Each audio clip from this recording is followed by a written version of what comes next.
E no caso, né, no melhor bom sentido da palavra, no melhor bom sentido, é uma questão de ignorância. Tá? Eu lembro. Sempre foi uma questão de ignorância. No começo do século, a proibição das danças, do culto já aconteceu desde a chegada do negro no nosso país. Existe já a proibição religiosa. Não, mas isso existiu, vai continuar existindo. Mas não é isso que eu estou falando, não. É isso que eu estou falando. Eu só estou falando no sentido, uma obra belíssima, né? E não sei se o museu já tomou conhecimento que a Unicamp acabou de montar um mestrado em História da Arte. Tá? Vocês estão sabendo? Isso é importante. Vocês estão sabendo? Então, a História da Arte não europeia.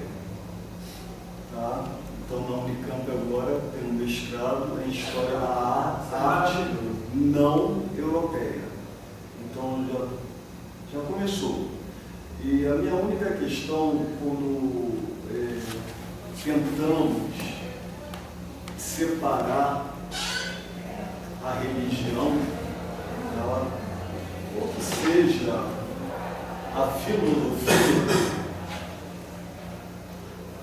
eu vejo como algo muito delicado, porque quando nós estamos falando de sustentabilidade hoje, pedindo para o homem moderno mudar a visão de mundo e primar por esse conceito de sustentabilidade, se fizermos uma reflexão epistemológica deste conceito, sustentabilidade, nós vamos observar que a cultura indígena já era sustentável há muito. As matrizes religiosas africanas tradicionais já respeitavam a natureza há muito tempo. Então, eu compreendo bem, eu só não sei se merece separar justamente essa filosofia tão bonita, pelo fato de termos ainda professores que ignoram e têm esse comportamento. Eu falo isso com muito prazer porque o Pierre Verger deu uma entrevista no jornal falando de arquétipo. Estando na Bahia, eu fui ao encontro do Pierre Verger e tive a oportunidade de conversar com ele, olho no olho, e querendo saber o conceito de arquétipo que ele estava utilizando dentro da linha que eu sigo na psicologia, que é uma psicologia analítica de Carl Gustav Jung. E não era o mesmo sentido que ele dava. Mas o diálogo veio justamente nesse nível que eu estou aqui tentando falar. Eu estava um pouco inquieto com a minha experiência do dia de Cosme e Damião, onde vários amigos na minha época de criança não comiam o doce que meus familiares davam, por exemplo. E Pierre Verger me olhou e sorriu e falou assim, não se importe com isso não, tá? Porque até hoje na Bahia, muitos evangélicos estão aqui na Bahia comendo acarajé, vatapá, canjica e várias comidas, e eles não sabem que são alimentos que fazem parte de uma filosofia que vai ao encontro dessa espiritualidade que você está justamente falando. Mas antes de ir para a espiritualidade, o iorubá, o africano, ele vê esse Deus como um primordial, um ser primordial. Os deuses são considerados deuses da agricultura em primeiro estágio. A primeira visão deles é a que se festeja o cultivo do inhame, a colheita do milho, com uma festa, e essa festa é dedicada a um Deus. E é separado um pouco do alimento para se devolver. Então, um culto, em primeira instância, não religioso, assim, de devolução à Mãe Terra, para que a próxima colheita seja com abundância. Esse é o primeiro olhar. Até chegar no religioso, no encontro com o sagrado, está bem distante. Religião sempre foi colocada na frente justamente para acontecer essas guerras que existem no mundo, não só na nossa religião, porque não somos só nós que sofremos a questão. Isso é no mundo todo. Eu só estou compreendendo a questão de por que a necessidade de colocar distante. Não é colocar distante, é colocar no seu devido lugar. Que seja. Ok? Se você começar a mostrar, primeiro, esse é o holocausto que foi a escravidão no nosso país. A forma terrível que esses seres humanos foram tratados no nosso país. Primeiro separando suas famílias, depois castigos horrendos, depois tirar sua marca de família e mudar o seu nome completamente. Não ficou no final do nome, como por exemplo nos Estados Unidos e em outros países, o final do nome familiar. Sim. Como hoje na Nigéria, por exemplo, a pessoa tem o seu nome Michael, seu nome em inglês, mas no final ele tem o sobrenome de família de sua origem. Michael Jirojai Komolafe, que foi o primeiro professor que deu aula de língua africana no Rio de Janeiro e devolveu a cultura. Antes de PRTG, antes desse povo todo, alguns africanos trouxeram uma contribuição graças à universidade. Na UERJ, esses negros trouxeram a questão da língua, você poder recuperar textos, entender como funcionava aquela tribo, entender a simbologia escrita egípcia, que ela faz parte da nossa leitura afro e urbana, que já mostra a questão da ligação com o sagrado. O sagrado é executado em todo o tempo. É a sua fé com o seu Deus primordial. Dentro do tempo. Ele não tem que ir para a sala de aula, por exemplo. O sagrado tem que ficar onde ele está. Dentro da sua igreja, onde sua egrégora, sua família vai reverenciar aquilo que ele acredita como proteção espiritual. E se colocar cada coisa no seu lugar, essa lei vai se cumprir. A lei ela quer mostrar o quê? Quantos negros eram, quais eram as suas profissões, qual a sua contribuição, a agricultura, o comércio, o que eles trouxeram de estar inserido hoje nesse contexto. Não foi só a religiosidade. Eles colocam justamente a religiosidade na frente para criar barreira. Por que vocês não conversam sobre me devolva a minha identidade? Eu quero saber quem era meu bisavô, cadê o registro histórico da chegada desse camarada? Quantos eram? Qual a bandeira dele? Cadê o documento de dupla nacionalidade? Para saber se eu tenho família ainda lá. Saber quem era meu tataravô. Se ele era um astrólogo, que tinha astrólogos, médicos. E lá você tem um registro de quem saiu. Então você sabe quem estava aqui através do que ficou. Não estou falando dos retornados, porque os retornados foram proibidos de voltar às suas tribos. Então você vê que intolerância também tem na África. Sim, todos os negros depois da libertação dos escravos, foi criado também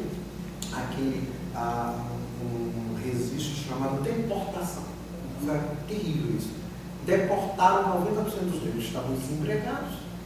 O Brasil colônia começou a trazer italianos, né, e outros, e os negros ficaram pedindo esmola nas ruas, desempregados, passando fome. Então começaram a deportar, vários foram deportados. Chegando em África, eles não puderam retornar para suas tribos, porque saíram da tradição. Tiveram que criar novas tribos no Atlântico, lá, retornando, que são chamados de agudascos retornados, que tem todo levaram o catolicismo do nosso português daqui para lá. Então eles misturam, eles lembravam dos seus avós, da sua tradição urubá, com o catolicismo que eles tinham que se adequar aqui, né? Esse sintetismo religioso misturado que a gente tem, e que também é uma outra coisa que tem uma imensa dificuldade na religiosidade. É a questão do sincretismo, pensar que Santa Bárbara é Inhansã, ou Oiá. Oiá quer dizer nove céus, quer dizer a sua evolução após a sua morte, os estágios que você vai viver depois. Então são lendas dos deuses primitivos que construíram o planeta. Na verdade, os orixás não existe uma confusão também no Brasil. Você está falando de pobre também, o pobre da Igreja Católica. A falar desse espírito de crianças que vem em corpos, isso que existe na África. Nunca existiu uma tribo que recebesse espíritos de criança. Em lugar nenhum da África. Então você vê uma confusão religiosa também. Então tem que se explicar cada coisa no seu lugar. Hoje o que a gente discute é a questão, principalmente da identidade, da aceitação do negro no nosso país. Por que vocês estão brigando com nós? Por que os negros estão se formando agora e não criam uma faculdade para negros, uma biblioteca para negros, para mostrar que tem uma força? Por que está todo mundo disperso? Por que não se junta? Isso eu não entendo.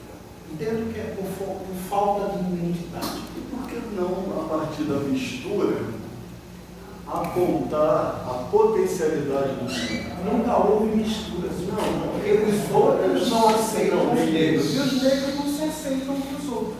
Isso que tem esse olhar tem que mudar. Não, mas pelo menos dentro da universidade, dentro da casa onde eu estou aqui, a rural, as cotas chegaram, isso é fato. Então a mistura existe. Infelizmente, então, infelizmente, os poucos que a gente sabe não vão até o final, os alunos não têm condição. A cota é benéfica, é uma cota que abre, com certeza, maravilha. Isso é importante, com certeza, eu acho louvável, mas eu acho que também tem que se pensar em se criar aparelhos para agregar. Já existe. Poucos. Não, já existe. Poucos. Sim, mas é justamente nesse ponto que eu gostaria de marcar essa fala, né?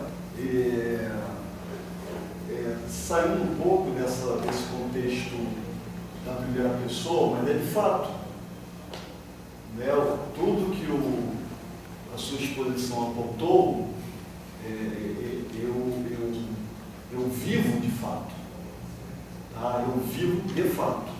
Então, dentro da universidade, hoje cá eu estou.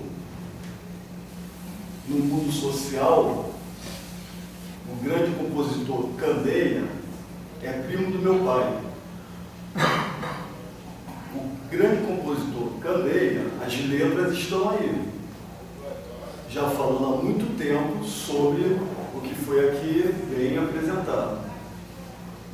Então, há toda uma dimensão que escapa, mas o meu único receio é justamente por escapar, não termos a capacidade de estabelecer esse retorno. Tem que saber assim. Então, uma das coisas que a gente tem que fazer é separar a religião desse assunto, outro separar folclore. É uma outra grande barreira onde colocaram os nossos costumes e a nossa tradição inserido numa palavra folclore. Tem o dia da festa do reis, tem o dia de Zumbi dos Palmares. Você ficou recebendo aquele dia que você falou de uma coisa muito rapidamente do que foi o seu povo, do que o seu povo contribuiu com a construção desse país. Então, livros, por favor, se informem, construam livros, coloquem isso dentro da sala de aula já, um caderno adendo de história da África, que quem construiu esse país foi a mão africana. Então, conte isso logo. Vai levar anos, mas quando você tiver um aluno que estudou desde o ensino médio até o vestibular e uma faculdade de história mesmo, que venha ser um grande professor, em saber conteúdo histórico para ele apresentar, tanto na matemática como no português, como nas várias, porque a África ela deixou conteúdos importantes. Inclusive na religião, porque essa visão que você bem coloca, na filosofia, você falou aí de Jung, falou de arquétipo. Nosso arquétipo é todo simbológico, a África é toda só símbolos. Ela conta a história, por exemplo, essa peça aqui, ela tem uma origem de começo da humanidade. Aqui está um registro histórico. Essa peça tem mais de 3 mil anos. Essa peça é uma peça de museu que estava por aí, ela chega uma feira. Essa peça tem registro histórico, que tem a história da nossa família, do nosso tataravô. E essa história não está lá viva, porque a tribo ainda existe, está lá, preservando a mãe natureza. Você não pode preservar nada, o índio não pode preservar, que é queimado em Brasília, é expulso de sua terra. E o negro continua. A questão de como continua batendo na mesa. Se você não tem identidade, não sabe quem é o civilizador, o que ele veio fazer aqui, você nunca vai achar o começo da sua história, o fio, a importância que você tem. E sem importância só com a negação, ter que ter a negação, porque você mesmo já foi criado levando não. Você não pode isso, você não pode. Isso já vem já falando nesse caso, o pessoal já clarinho, você esqueceu que tem o sangue africano já misturado em todos. Nesse país não existem brancos, já existiram, foram os primeiros que chegaram aqui, os primeiros portugueses, os primeiros japoneses, esses têm a sua tradição, se mantiveram unidos, que o negro não se manteve unido. Nem como religioso, com a sua tradição, se manteve unido, porque vem em tribos diferentes, tem que se explicar isso. Por que a África continua em guerra? Só um outro termo, que aí já escapa também ao meu conhecimento, vai sendo bem forte. Há uma história do negro unido, não contada e forte. E felizmente ela fez uma agenda contando essa história